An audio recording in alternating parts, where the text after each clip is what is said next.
with us for 2 months only, but it's already his fourth speech. So he's very active in improving himself regarding speaking. The name of the speech is An Illness to be Aware of. And when I asked Sudhir what he wants to achieve in Q4 of 2019, he answered that he wants to increase his positivity, and I can completely relate. I need to increase my positivity too. Please welcome Mr. Sudhir.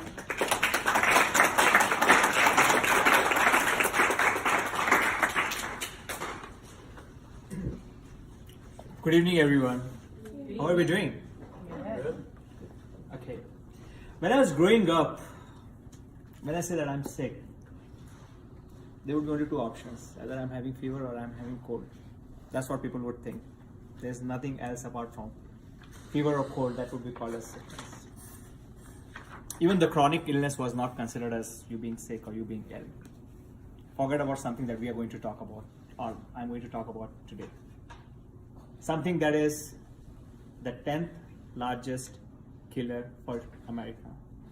We lose 41,000 people every year because of this. Unfortunately, most of us are not even aware of it. We don't even think. 1 in 5 Americans suffer from this. Globally, 700 million people suffering from this out of 7 billion, 1 in 10. Globally, we lose 800,000 people to this illness. Any guesses? Stress. It's a factor of that, but yes, you're right. It's the mental illness, I would say. Depression? Depression is a part of it. Stress is a part of it. But mental illness overall, that is the one that we are going to talk about. Suicide? No, suicide. Yes, you're right. Like in suicide, 41,000 people that we lose is lost to suicide because of the mental illness. 90% of the suicide that takes place is because of the mental problem people have got. So that is what we are going to talk about today. So what causes mental illness? There are biological factors. There could be a family history that you'll be having it, or there could be a incident that takes place in your life. It could be a trauma. It could be natural disaster. That's a major one that people go through. Okay, I'll talk about like in some scenarios where, and you'll have to guess whether it is a sign of mental illness or not. I sleep a lot or too little with mental illness. Guess, anybody? Maybe. Yes or no? No.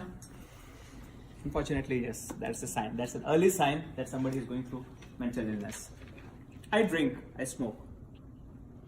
Mental illness? No. No. Good. I smoke a lot. I drink a lot. Yes, that is a sign of mental illness. Means it's an early sign that I'm developing mental illness. I get angry very soon. I fight with my friends. I fight with my colleagues, with my family. I get depressed, stressed. So mental illness is defined how you behave, how you react in a particular situation. And it is affected by the psychological, biological, social situation that you go through. We'll talk about some myth and fact about mental illness. The major myth that people have it, that's for me, I'm not mentally sick. I don't have any mental problem. But that's not true.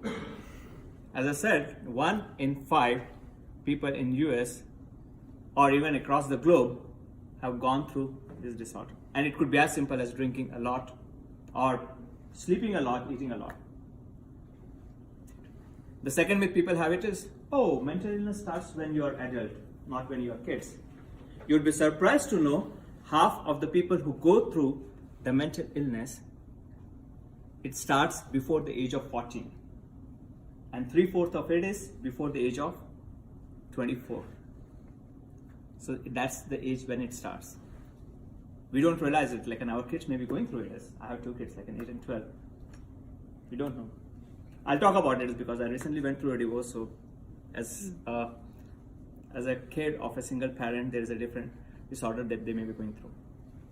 The third myth that people have it is, it's not curable. You cannot cure it. Do you agree? No, it is curable. Yes, you're right. It is curable. It requires things to be done to cure it.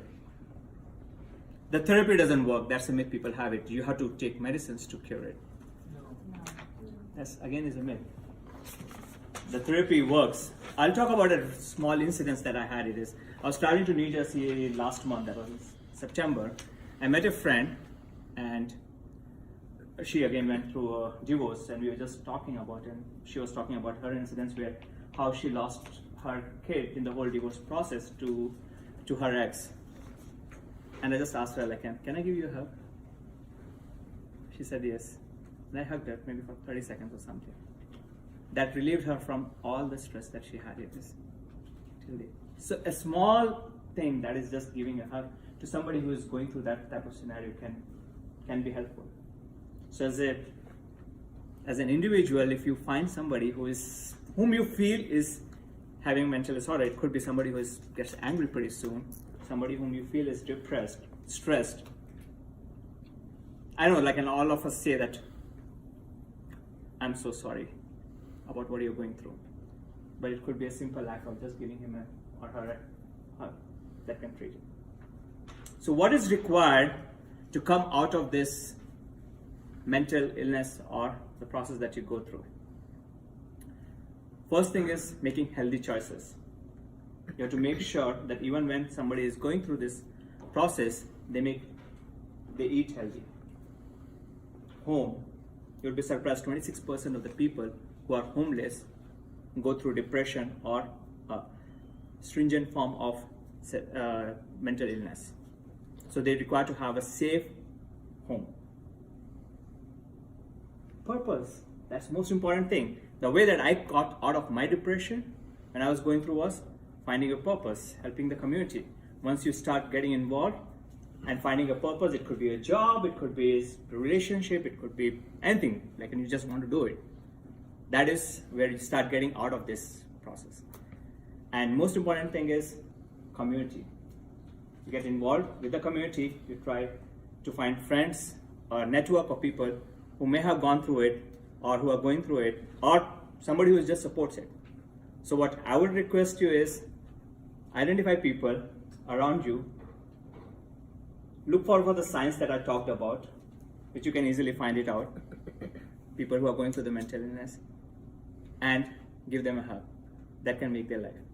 Thank you, everyone.